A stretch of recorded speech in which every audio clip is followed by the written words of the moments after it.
আলহামদুলিল্লাহ আজকের মিটিং অনেক ভালো হয়েছে এবং আমি বিশ্বাস করি যে জামাত ইসলামের Jamaat Islam is politics long here the every one is something averted, অর্থাৎ জামাত ইসলামের কর্মীরা এবং জামাত ইসলাম আমরা যারা করি আমরা বিশ্বাস করি যে ইনশাআল্লাহ আগামীতে কোরআনের বাংলাদেশ হবে। আচ্ছা, আপনি যে একজন অন্ধ মানুষ, তারপরও আপনারা ডিমলা থেকে আপনি কীভাবে আসলেন এখানে? ফাইনালিভাবে আমি সলেমানের চৌধুরীতে হচ্ছে গিয়ে থাকি, আর ডিমলা থেকে তো এখানে বাড়িতে আসছে। লেখাপড়া কোথায় করেন আপনি? লেখাপড়া হচ্ছে আমার শেষ হয়েছে বরিশাল বিশ্ববিদ্যালয় থেকে। বরিশাল বিশ্ববিদ্যালয় কিসের উপরে লেখাপড়া করতেছেন? রাষ্ট্রবিজ্ঞান মাস্টার্স। মাস্টার্সের রাষ্ট্রবিজ্ঞান। নাম কি আপনার? আমার নাম মোহাম্মদ শরীফুল ইসলাম। পিতার নাম? শামসুল হক। গ্রাম? বেলচিপাড়া। বেলচিপাড়া, ডিমলা। ফাইনালি আপনাকে একটা কোশ্চেন করা ছিল। জি। আপনি তো যেভাবে কোশ্চেন করছেন তাতে মনে হচ্ছে কোন সাংবাদিক, রাইট? জি জি জি জি জি। কোন টিভি আপনি? আমি হলাম দৈনিক খবরপত্রে কাজ করি, আর তাছাড়া আমার সাথে নিজস্ব একটা টিভি আছে, শালকি নিউজ টিভি। তাই? জি, ওই টিভিতে। এক্স্যাক্টলিভাবে হচ্ছে মাশাআল্লাহ আপনি যে আমাদের জিজ্ঞেস করছেন বা আমাদের অনুভূতি সম্পর্কে এই জন্য থ্যাঙ্কস, কারণ আমরা ইতিপূর্বে দেখেছি অনেক সাংবাদিকরা হচ্ছে গিয়ে ফ্যাসিস্টের কিন্তু এবং এর দ্বারা আমরা এটাই বলতে চাই যে সাংবাদিক হচ্ছে জাতির বিবেক। জি জি জি। এই সাংবাদিকরাই পারবে সত্য নিউজ ছড়াতে, কিন্তু সাংবাদিকরাই যদি মাঝে মাঝে মানে একটু ওভারপাওয়ার্ড হয়ে যায় তাহলে জাতি তাদের থেকে কী আশা করতে পারে? সুন্দর। এই প্রশ্নের জবাব আমি দিচ্ছি, যেহেতু আপনি সাংবাদিকদের লিঙ্ক করলেন।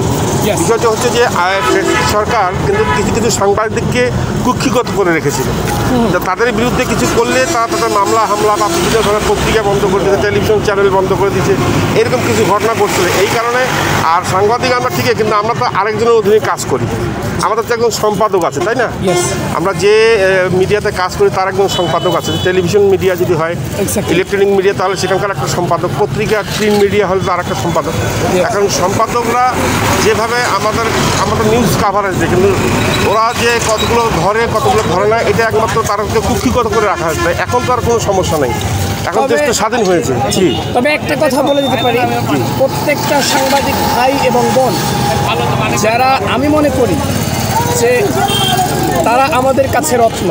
জি। কারণ প্রত্যেকটা সাংবাদিক ভাই এবং বোন হচ্ছে আমাদের কাছে রত্ন। তবে একটা টেলিভিশনের সাংবাদিকদের উপরে আমার মন থেকে ক্ষোভ এবং ধিক্কার। কেন? সেটা হচ্ছে আরটিভি। আরটিভি? কীরকম ধিক্কারটা? কারণ ধিক্কার এই জন্যে যে যেখানে যমুনা নিউজ সহ অনেক সাংবাদিকরা হচ্ছে তারা তাদের সাহসিকতার পরীক্ষা দিয়েছে, সেভাবে এই আরটিভি কিন্তু ফ্যাসিস্টের গোলামি করতে বাধ্য হলো। কেন স্যার জানাবেন? জি জি জি। ধন্যবাদ আপনাকে। তাহলে আপনি একজন প্রতিবন্ধী অন্ধ মানুষ, তারপর আপনি পাশাপাশি হেড শেষ করেছেন। হেড শেষ করেছেন স্যার বরিশাল বিশ্ববিদ্যালয়ে অনার্সের লেখাপড়া করতেছেন।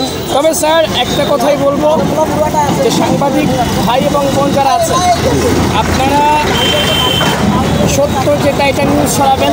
তবে আমি যদি কখনো আমি তো সফল হব ইনশাল্লাহ এক সময়। আমি যদি কখনো সফলও হই, তবে আমি এই কথাই বলবো যে প্রত্যেকটা সাংবাদিকটা আমার পক্ষ থেকে আই লাভ ইউ। শুধুমাত্র আইটিভি এই মান্যগণ্য জঘন্য আইটিভির সাংবাদিকরা কি জঘন্য বিশ্ববিদ্যালয় থেকে পড়াশোনা করেছে নাকি আল্লাহই ভালো থাকে। আচ্ছা, ধন্যবাদ আপনাকে।